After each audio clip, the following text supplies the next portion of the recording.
A lot depends on the early days of the blockade, how many vessels the Americans can seize, how much they can convince vessels attempting to slip through a cordon that they're likely to be seized. But in all likelihood, I'd say it will prove difficult for the US to enforce. Thank you, Mr. President. Is it your understanding that during this period of time, while the U.S. has instituted this naval blockade, right now we have a blockade.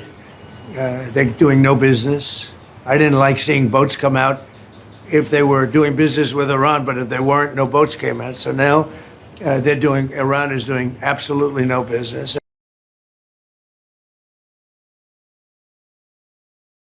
If large numbers of vessels attempt to run a blockade of Hormuz, the tempo at which they would have to be searched and inspected would be quite substantial. The number of ships needed for it would be quite considerable.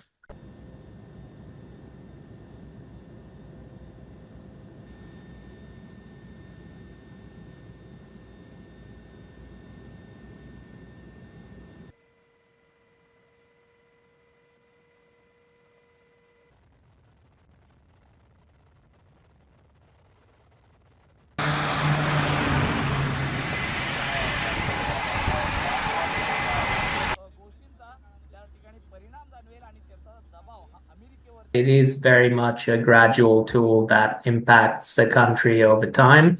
As you say, there are very few cases in history of a blockade achieving decisive impacts immediately, even fewer of it doing so independently.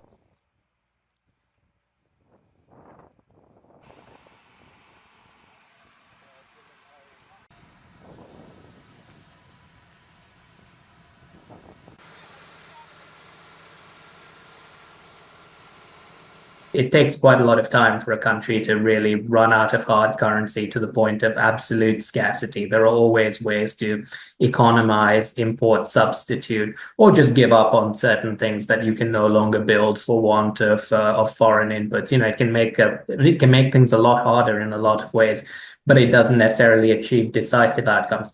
The one caveat, it should be said, is when both sides believe that they want to negotiate, and what they're really debating is the terms of the negotiation. In other words, what they're now engaging in is a limited coercive competition.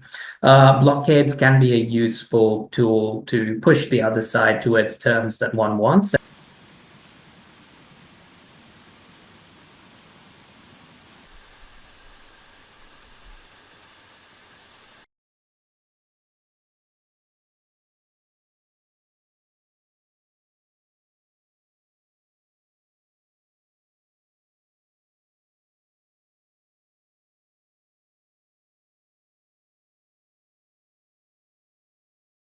Like this video, then like, share and subscribe to Mirror Now.